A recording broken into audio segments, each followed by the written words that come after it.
Welcome in, everyone. Sorry for the slight delay. Tech issues are always keeping us on our toes. So welcome in. My name is Joel, and this is Not Just Patients, a podcast where Caitlin and Clorinda break barriers to meaningful involvement in healthcare. Not Just Patients are celebrating their first anniversary today.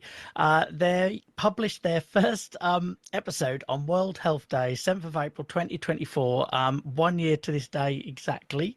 And for this special episode, I'm taking over as host and putting them in the hot seat to reflect on the past year, covering what's gone well, what's been challenging, and their hopes for the year ahead. I suppose, firstly, I better introduce myself. So I'm Joel from the UK. I'm a patient advocate in the areas of psoriatic disease, chronic pain, arthritis, and men's mental health. And essentially, I try to advocate by using creative skills and spaces to meet people where they are and try and bring community to maybe areas which would otherwise be quite isolating, such as gaming or doing talk shows just like this. So thank you so much for asking me to join you, Caitlin and Clorinda. It's an absolute honor. What a privilege. But I suppose in case anyone's new to Not Just Patients, could you maybe, for a bit of fun, let's introduce each other. Could maybe Caitlin, you introduce Clorinda and then vice versa? Yeah, sure. And thanks so much for hosting this, Joel. I think you're doing this better than we would already. So, That's put a lot of pressure. but yes, thank you. So I have the absolute pleasure then of introducing my friend and co-host Clorinda Seragio. So Clorinda, as well as being the co-host of Not Just Patients, usually, is a qualified U-Party patient expert or fellow, and also a patient engagement consultant who has experience with working with lots of different clients, whether it be non-profits or pharmaceutical industries or even the World Health Organization, and helping people align their health goals with patient needs. So Clorinda is based in India, so it's very late for her today, and I constantly thank her for allowing for late nights when we have these different time zones. And she also lives with a rare disease called neuromyelitis optica spectrum disorder, which I've practiced saying many times, or NMOSD. And it's a disease that affects the central nervous system. And she also lives with migraine. So as well as helping people align their goals with patient needs, Clorinda also supports her patient community. So she's a board member of the Global Patient Advocacy Coalition for Headache, and also the India ambassador for the Samira Foundation, who support people with NMO and also MOG-AD. So Clorinda, as you can probably tell, is incredibly driven, very, very smart and talented. And she's also one of the most caring people I've ever met. A wonderful mother and wife, a completely amazing friend. And also, luckily for me, running a podcast with her, is an amazing person who I could chat on absolutely hours on end with. What a beautiful introduction. Clorinda, would you like to introduce us to Caitlin? Oh gosh, she's really gonna Set the make this bar high. hard for me. Yeah, she set the bar so high. And here I had a very professional introduction ready for Caitlin. Now I'm gonna have to be much better than that. Anyway, well, Caitlin lives in London. She's a UPathy fellow as well. She's a strategist at Boom Healthcare Communications. She lives with cystic fibrosis and related diabetes. She's the most empathetic person I've ever met, and she has an excellent eye for detail. We work together on all our creative elements for Not Just Patients, all our posters and all the pretty stuff that you see we put out on LinkedIn. And if anything is misaligned anywhere, Caitlin is gonna spot it. She really is. So in fact, oh, how did how did how did my name, so just before this call, she noticed that on Zoom, Joel and her had both of them had their full names, and I had just my first name, and I just corrected that. But somehow Zoom decided In all the to. tech issues, yeah. Now I'm back to having just my first name, so that must be bothering Caitlin right now. But yeah, so she has a really good eye for detail, and she's been such a pleasure to work with. and co-host this podcast with, and I couldn't have imagined anyone better to work with on this show. Thank you so much. I feel like you've been waiting a whole year just to try and trigger Caitlin by not having your name right on screen, and now you've used the opportunity on the anniversary. So how did, thank you so much, by the way, brilliant introductions, and far better than I could have done. So thank you for doing that. And so how did the podcast come about? What was your initial vision for it? Yeah, maybe Clorinda, do you want to go first for this one? So I've shared this story a couple of times, so some of you might have heard it before. But I'm a restless kind of person. I'm usually asking myself, how can I have more impact? What more can I do? And I'm always thinking about what next, what next. So I was in Prague in October, end of October 23. I was at the UPATI Patient Expert Training Program graduation. It had been 10 months of intense learning and then 4 days of these vibrant conversations and meeting all these really passionate patient advocates, one of whom was Caitlin. And back home in November, I was feeling this restlessness of what next? What should I do next? What should I do next? I need to do something. And then lying in bed one night, like a light bulb, I had it. I want to do a podcast with Caitlin. And it seemed ridiculous because I had never, I did not know Caitlin. I mean, I had met Caitlin literally couple of weeks ago. Within that 4 day period, we probably spoke one on one 10 minutes, Mm-hmm. but it felt really strong, that desire to do this. And I had her on WhatsApp and I messaged her saying, I have a crazy idea. And I got her on a call and I said, hey, I want to do a podcast. Would you like to do this with me? And we had our first call, I think it was around November 26th, 2023. And then she said, yes, I think I want to do this. And then, of course, we had Christmas holidays and everything, the year end. And then come Jan, we gave ourselves 3 months of solid work, and then we launched early April 2024. And those were crazy months of getting to know each other, getting to know each other's working styles, and also getting this big thing off the ground. And I let her talk a little bit about the vision and how we got here, but that was the origin story, and it was a pretty crazy one. Yeah, I love that. I absolutely love that. It's great to have that sort of origin story. Right, Caitlin, do you want to tell us a little bit from your side, and also, like, what sets you apart? What were you trying to achieve with this? Sure, yeah. So obviously I came to Clarinda in a dream, but apart from that, I hadn't had much to do with this. So, Clarinda came to me with the idea for a podcast, and I thought, I love talking, what a great idea. And, something like Clarinda, something really good to do to kind of continue the learning that we had after you party, and also, really give something back to this community that doing really great things for patients. And I think we were, it was, what's the topic going to be? Because while there are several podcasts out there, including yours, Joel, which are amazing and kind of share stories of patients, what they're living with, what they can achieve, and we absolutely love those, and they're amazing at raising awareness and being inspiring. We kind of were looking at it from an angle more of kind of education on patient engagement itself and patient involvement. And actually, rather than just sharing the patient story in that, sharing stories of how patients have really engaged with the healthcare system, because you can advocate for your disease and raise awareness, but it's a lot more complicated, I suppose, to get into the world of the healthcare system, because it's such a complicated beast, as you know, and as we know, because we've done the UPATI training, you're doing it at the moment, and it's a year's work to understand that. And we thought, how can we take that to the next level by sharing something in bite-sized chunks that people can absorb about specific topics that people don't know a lot about, to learn not just for patients how they can get involved in the healthcare system, but also for stakeholders in the healthcare system to learn how they can involve patients better in a really meaningful way. So that's why we say we're breaking barriers to meaningful patient involvement in healthcare. It's not that it's a tick box exercise or something that is really hard to do because of regulations or compliance.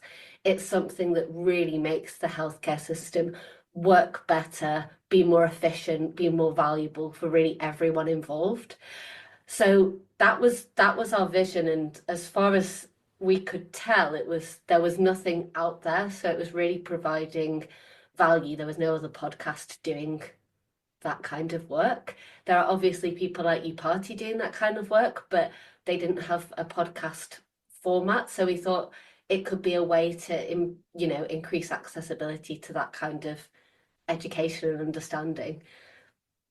Yeah, no, it's brilliant. There very much is a need, and it's very different in that sense. So thank you for all you're doing, and me being ever the terrible sort of self-promoted type. Yeah, I forgot to mention that I'm currently doing the UPATI training as well. So to be joined by you two who are sort of lived, breathed, walked it, and are now doing this off the back of it, it's so inspiring. And yeah, keep going. So I wanted to ask you, what do you think you've achieved? Like, what's gone? Because, and the reason I say it like that is I noticed they've given me a script, right, guys? I'm going to break script a little bit, and for what's gone well, they've allowed like less minutes than what's challenging. Now I'm looking at what you've produced. I think it's brilliant. And it's amazing. So I get the impression you're probably very similar to me. So don't worry about time on this. Tell us what you think has gone well, and what you're most proud of. But Caitlin, do you want to start? Sure. Thanks, Joel. You've outed us a little bit there. I hadn't realised that we've done that split, but I think it's really, in a way, it's easier to talk about what's gone well, and it's really nice for us to do. So I think one thing that I think Clarinda and I are both impressed with ourselves with is we aimed to do an episode a month, which might not seem like that much, but there's a whole lot of work that goes behind a podcast, as you know, and we'll talk a bit about that later around all of our other responsibilities. But we've managed to do a monthly episode every month since we started 1 year ago today. So that's something we're really proud of, and all the episodes have been amazing, high quality, and that is very much as well because our guests have been amazing. So thank you to every single person who has been on our podcast. You are the stars. And yeah, I think just to sort of, in terms of, not to sound really professional about it, but in terms of, some metrics that are quite nice to see, we didn't really want to, our aim was to educate anyone. So if one person found our podcast useful, that was enough for us. But actually what's been really nice is that we've got over 1,000 followers on LinkedIn as of, I think, last week. So that was really lucky that milestone came just before our anniversary. Likewise, we've had over 1,000 episodes downloaded of the podcast too.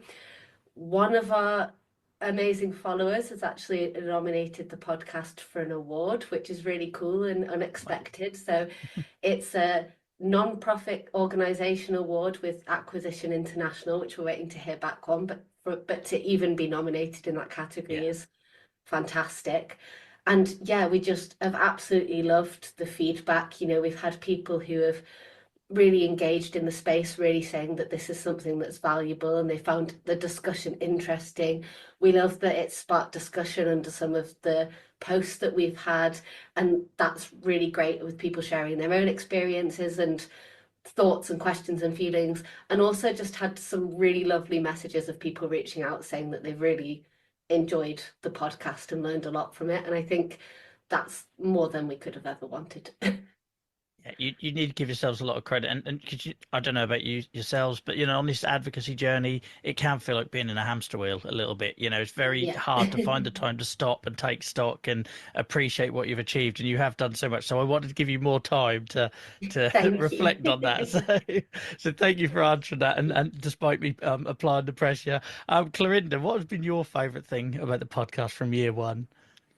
So I think my two favorite things, one has been working with Caitlin, and two has been our guests, I think. So working with Caitlin, I think what's been completely surprising has been, like, I started by saying that we didn't know each other. There are 110 things that could have gone wrong. I mean, it's one thing that I literally pretty much all I knew was that we both like to talk.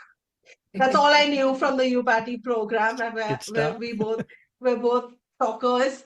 And but we didn't know our work ethic between each other. We didn't know our quality standards. We didn't know. I mean, I didn't know that she's gonna insist that I have my surname on Zoom on every call, for example. And I didn't know she was going to ignore it and Yeah, not yeah. follow the request, but compromise. But the point is that we aligned in so many ways, and we found great complementarity, and I think that's been really, really cool. Our guests, I cannot thank them enough. In many cases, we literally looked up the best person in the field. We might not have known them, but we thought of a topic and we looked up who would be the best expert to speak about this, and we invited them, and they were like, yes, we would love to do this. And we were just so honored that they said yes right away and that we got them. And so phenomenal guests and insights, and extremely rich. We've learned so much, and we cannot give them big enough shout outs, and we cannot thank them enough. So those have been my two big favorite things, I think. Yeah, I think it's a testament to you guys. Like your guest list for year one of a new podcast is phenomenal. So credit to you. But I think it also just comes across that you're just lovely people to talk to who are doing all the things that we talk about so much on things like the UPATI training and everything with patient involvement, patient engagement. So it just goes to show you that other people are passionate about it, and there's definitely a need. So yeah, thank you for all your hard work over the last year. And this one, I feel like maybe this will be a bit more lighthearted in terms of what's been challenging. Like as somebody that also runs does a podcast and talk show and things like that, like I probably could sit here and list off hundreds of things. So, Caitlin, you first. What's been challenging over this first year? Yeah, and just to be clear, don't want to talk about this to be too super negative about it, but just to say, as wonderful as and fun as it's been, it's hard work. I Yeah. think maybe, what people see is we have a chat for an hour and then we post it on LinkedIn. You'd think that could be all of it. But actually, firstly, there was a massive learning curve. I think you might have heard Clarinda earlier. Obviously, we met in October, but we didn't post our first video till April.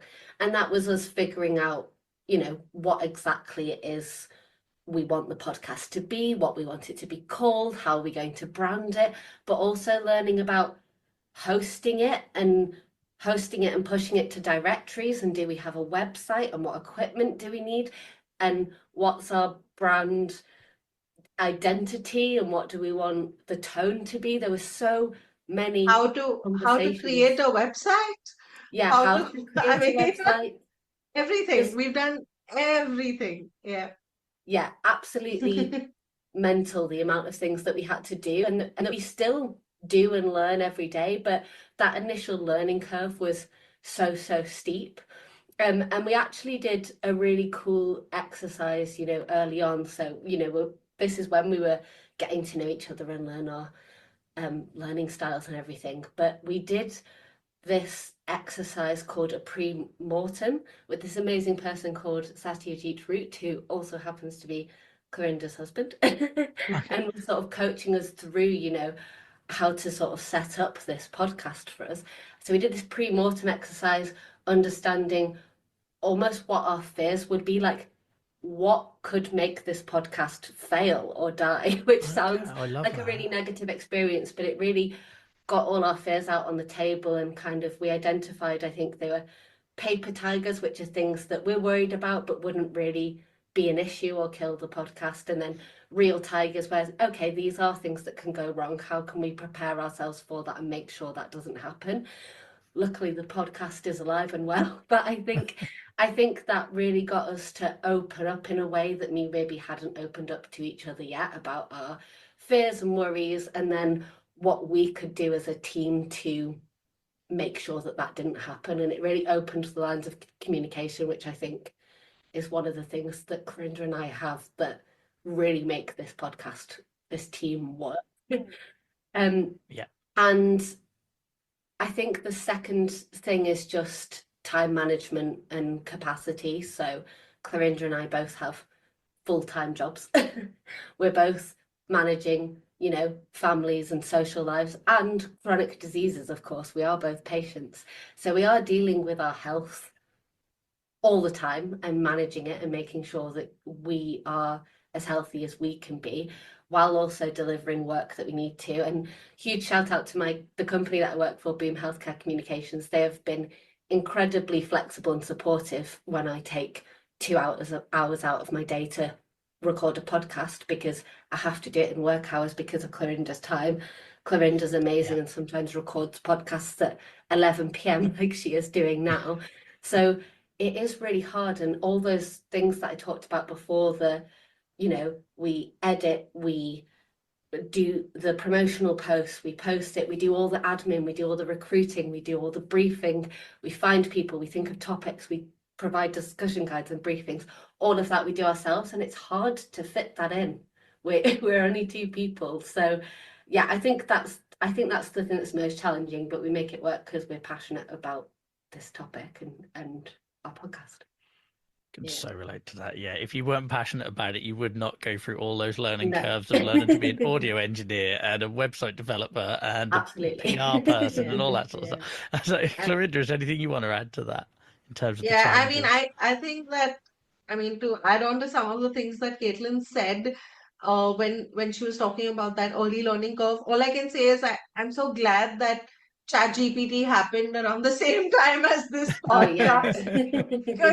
because it was such a good friend, because literally it was like, okay, how do you start a podcast? And how do you host a podcast? And what do you use to edit? And how do you edit it? How do you edit for free? And literally all the questions that we could possibly ask ChatGPT. ChatGPT is the third partner in this whole podcast game for us, literally, to just get this whole thing together. I think that's been a huge help. But yeah, when it comes to another thing that's been challenging, I think just because we've had to be quite focused about our strategy in terms of content, which has been to try and keep it as broadly about patient engagement as possible. And we've tried to not make it very disease specific or initiative specific at this point, and have as broad applications as possible. That has meant that we've had to say no to some guests in some cases, and that's always hard. We've had to say no to some topic ideas in some cases. What's also quite difficult is that we get a lot of communication across so many channels, our LinkedIn, our personal LinkedIn, individually, our email, our podcast email, and just being able to keep up with that and timely responses. And so all of this, in addition to all the behind the scenes work. And so we've just recently decided that it's about time that we try and get some help. And we are looking to add a member to our team. And so if someone's listening, or someone who's listening knows someone who knows someone, then, and you're excited about patient engagement and you share our values and our excitement about patient engagement, and you'd love to get involved, then give us a shout out or reach out to us at some point, and then we love to chat with you about how you can help out and become part of our team. Perhaps that's something we love to think about. Brilliant. And it's so hard, right? You know, you put so much effort into getting this thing off the ground, and then you get to the point where you sort of you accept, okay, it's growing, I maybe need a bit of help. So like I recently in the last 6 months took on an editor, and that was such a Mm. hard process for me because Yeah. I'd been through hell getting to this point. So then the thought Yeah, of trying to put some trust in someone you've never met, you don't know them, and right, this is my baby, make sure you do it I justice. And know. and a bit like Caitlin with the naming on screen, like no, I was always going to want things changed. So yeah, it's a hard thing, but it's also reminding yourself like you got to this step. You know, for you Mhm, to get to this point, learning how to edit audio, learning how to do thumbnails, learning how to promote, because that's the stuff that grinds me down. You know, I just want to mhm, talk to people and get it out there. mhm. I don't have a lot of patience for the promotion, and maybe I don't promote as well as I should. So maybe if you find anyone good at PR, then let me know because maybe that's where I'm going wrong. But yeah, credit to you because you only know how difficult that road is. And like, you know, I'm seeing the relationship between you two, just wishing, yeah, I should have let somebody in and I should have found a mentor or got somebody to bounce off. So yeah, it's brilliant that you've gone as far as you have with it and learn and give yourself credit for that because I think only the passion for advocacy would make us do take on these things. You know, they're so out of our comfort zone. So so credit to you guys. Um, you touched upon it a little bit earlier, but I wanted to sort of dive into it a little bit more about how you've found working together. Like you've mentioned time zones and things like that, and having different working styles. But Clorinda, do you want to maybe tell us a little bit more about how that works in practice? So since I mentioned that one of my favorite things is working about Caitlin, it's clear that there are lots of things that do work, but I will talk about some of the things that have been difficult.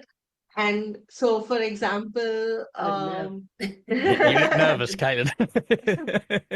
Should I go? yeah, I take this up with Joel separately. Whole subscript you never got to approve. This is your interview to replace me, Joel. You need to fill this space, Clorinda, with something that isn't terrible because Caitlin's suffering here. Okay. Sorry. Yeah, so I'll talk about different working styles here. And well, Europeans love their summer holidays, right? And Indians generally work throughout the year. And I know this, I've always known this because I've worked for many years in very multicultural environments. So it was not news to me. But last summer, I was being very passive aggressive because Caitlin was out, and I was feeling like I'm doing all this podcast work while Caitlin's having her holidays and out every weekend. She wasn't on holiday, so she wasn't out of town, but she was in town and unavailable and unavailable and not busy, but just having fun.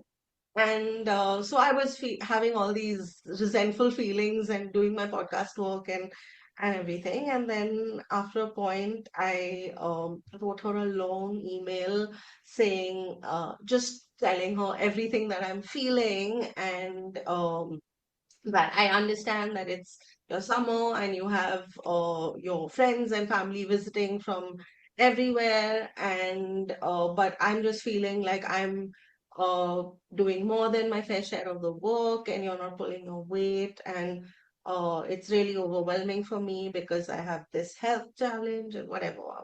Unloaded everything in that email. And she sent me an 8-minute voice note, I remember. And we've sent each other a lot of voice notes over the last year, and that was a very long one, I remember.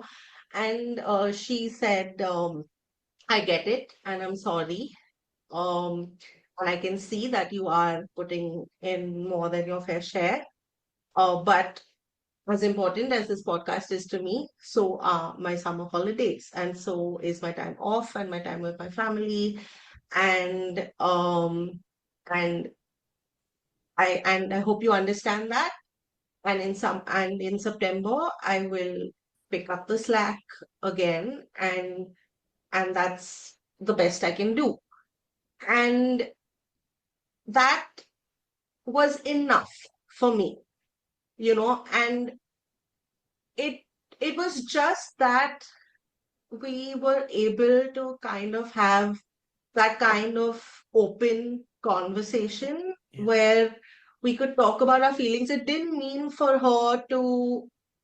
require her to clear out her schedule and start working on her weekends and cancel all her fun plans, and it didn't require me to um stop doing the work and say that, okay, until she starts pulling her weight, I'm not going to do anything, because then it made me feel like in the full length of time it doesn't matter who does a little more now and who does a little more then, because if I'm looking at this as a long term project, it doesn't matter.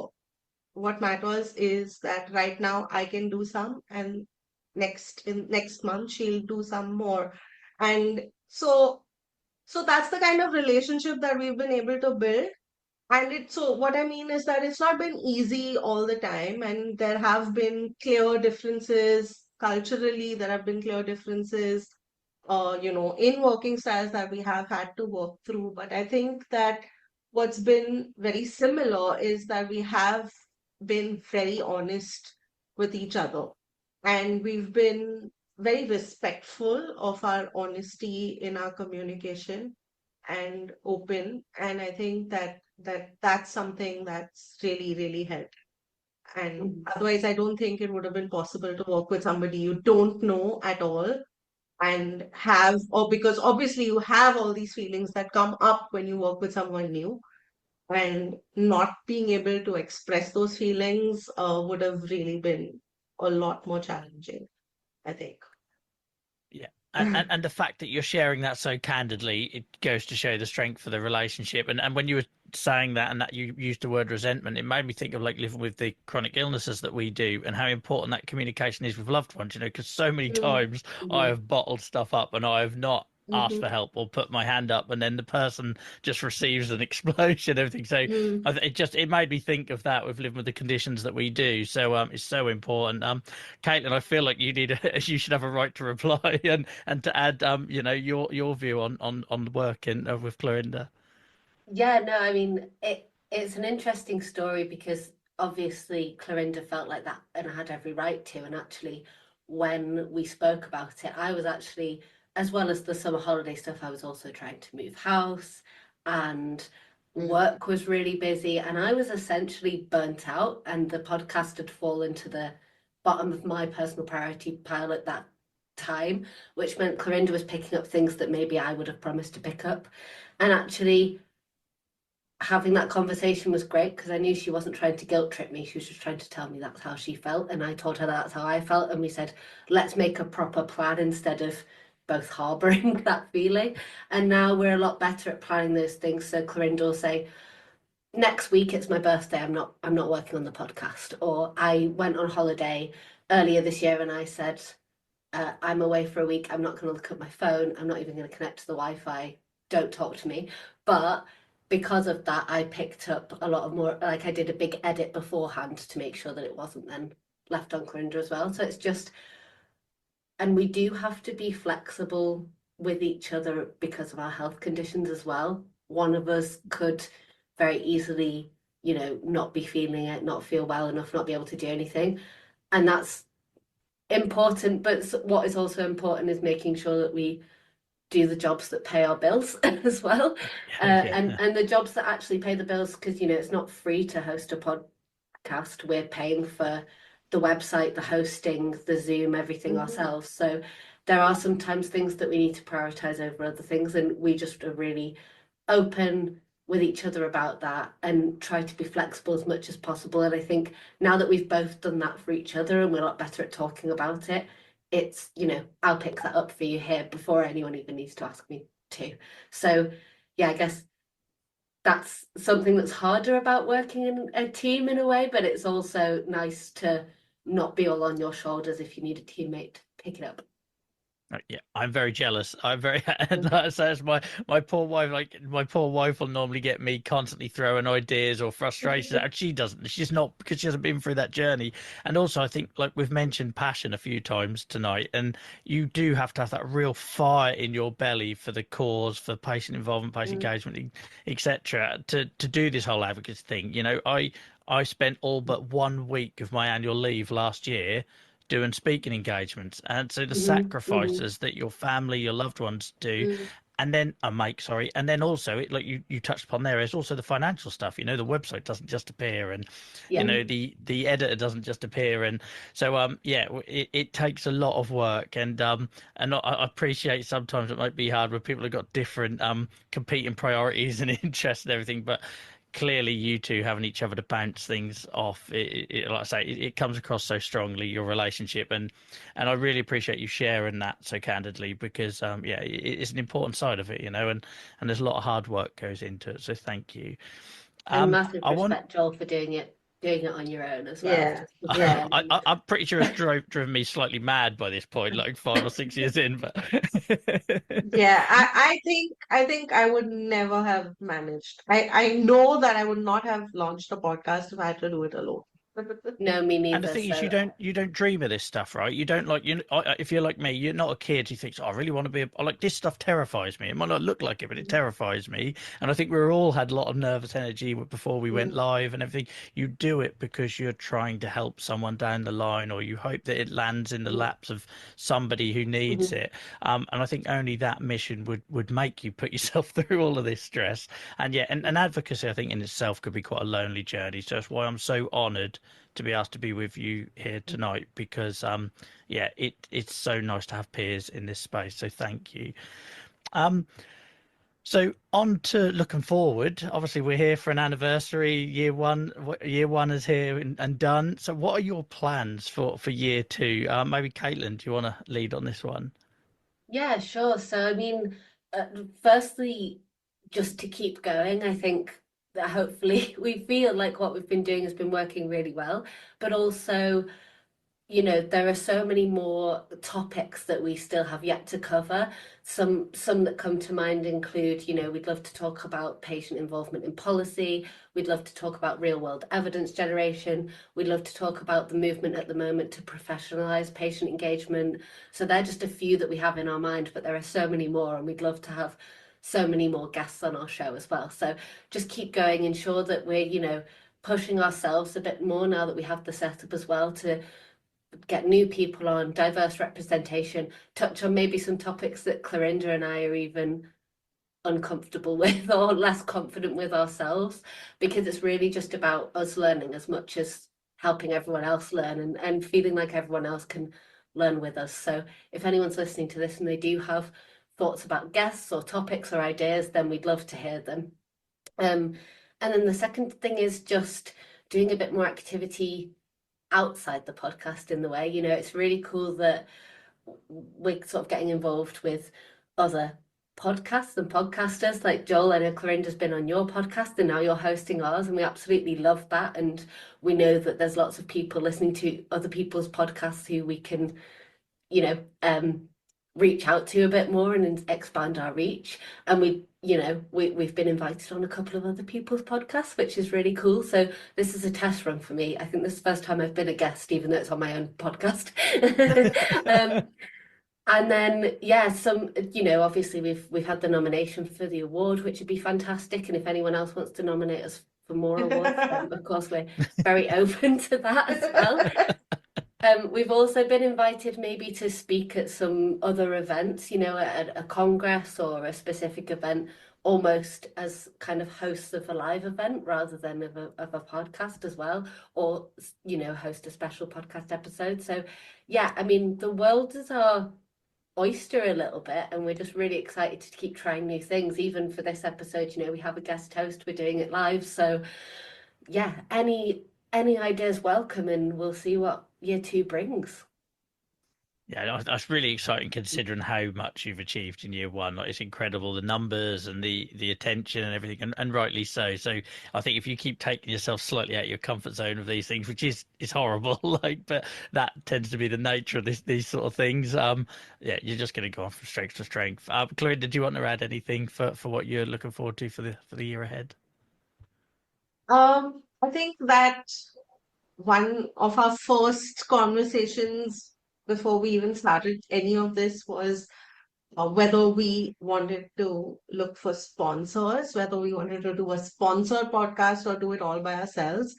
And we said that we wanted to get started. And we thought that the whole admin of even thinking about sponsorship Mhm. was just way too much for us to think, for us to even get started. So we put that way back on the back burner, but maybe we do want to think about sustainability, and that's something that's going to come up. We're going to have those conversations now as to what that means, because like Caitlin mentioned, we are funding this entirely ourselves, so we want to think about that.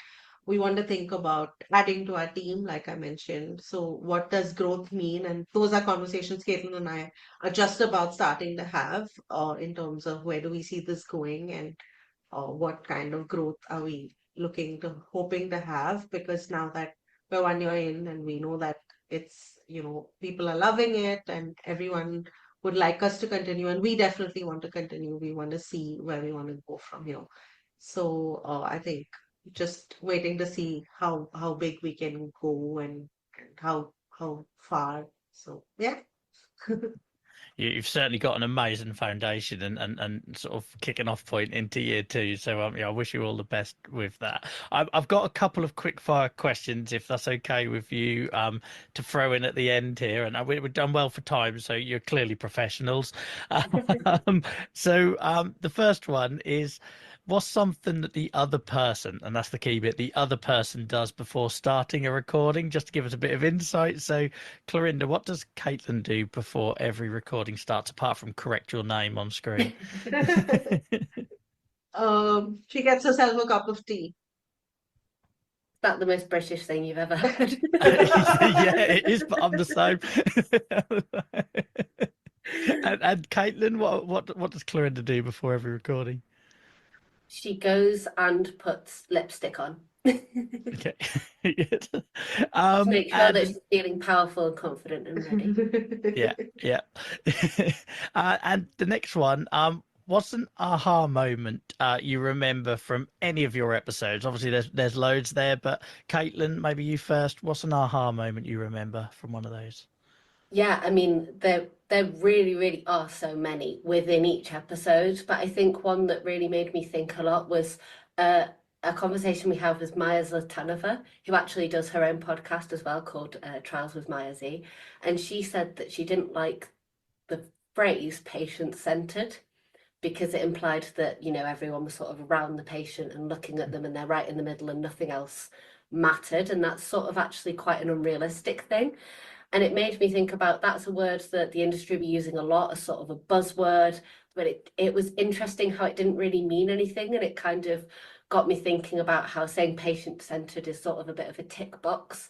And I know that a lot of people are moving away from it as well. So she said more patient aligned, and that allows for the patient to be involved, but also aligning with the scientists and also aligning with the policymakers and the researchers and everything else to make sure that things fit in. And I thought that was a really cool way to show how, firstly, how language is important, but secondly, how it's evolving. And it is really aligned with our sort of podcast ethos, which is how can we bring patients closer to other stakeholders so that everyone can work and collaborate together. That's really fascinating. Also, feel like I've got a load of bits on websites I've now got to update. Yeah, Clorinda, we felt that way too when we heard yeah. when we Yeah. watched that episode. We actually changed the title of the episode itself. Yeah. I've got it on flyers and everything. It's going to be expensive. Clorinda, what about you, Clorinda? Is there an aha moment on one of the episodes that springs to mind? So what jumps out at me is one from a very early episode that we had on shared decision making with Dr. Victor Montori.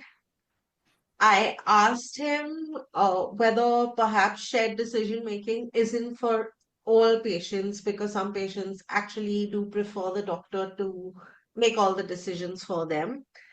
And he said the point is, what is your psychological size when you go to see a doctor?